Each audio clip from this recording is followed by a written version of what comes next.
Operation सिंदूर आतंकवाद के खिलाफ भारत द्वारा चलाई गई अब तक के इतिहास की मैं मानता हूं यह सबसे बड़ी कार्रवाई है। 35-40 वर्षों से भारत सरहद पार से चलाई जा रही आतंकवाद का सामना कर रहा है। आज भारत ने पूरी दुनिया को यह साफ कर दिया है, यह स्पष्ट कर दिया है कि आतंकवाद के खिलाफ हम किसी भी हद तक जा सकते हैं। साथियों, आतंकवादियों ने पहलगाम में आतंकवादी घटना को अंजाम देकर भारत के मस्तक पर चोट पहुंचाने की कोशिश की है। भारत की सामाजिक एकता को तोड़ने का भी प्रयास किया गया है।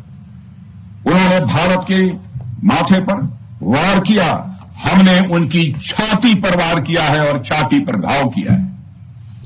पाकिस्तान के जख्मों का इलाज इसी बात में है कि वह भारत विरोधी और आतंकवादी संगठनों को पनाह देना बंद करे और अपनी जमीन का इस्तेमाल भारत के खिलाफ किसी भी सूरत में न होने दे।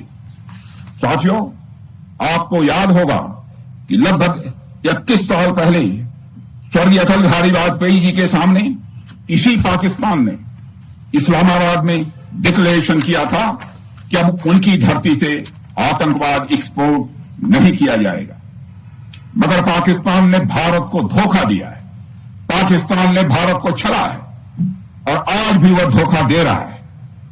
इसका खामियाजा अब उसको भारी कीमत करके भुगतना पड़ा है और यह कीमत यदि आतंकवादी वारदातें चलती रही तो लगातार यह बढ़ने ही वाली है। हमारे प्रधानमंत्री श्री नरेंद्र मोदी जी ने दो टूक शब्दों में आतंकवाद के खिलाफ भारत की नीति को रीडिफाइन कर दिया है, इसे परिभाषित कर दिया है, जो यह कहती है कि हिंदुस्तान की सरजमी पर किया गया कोई भी आतंकी हमला एक एक्ट ऑफ वॉर माना जाएगा। दोनों देशों में जो अंडरस्टैंडिंग बनी है फिलहाल वह इसी बात को लेकर है कि सरहद पार से कोई बेजा हरकत अब नहीं की जाएगी। अगर की गई तो बात निकलेगी तो बहुत दूर तक जाएगी।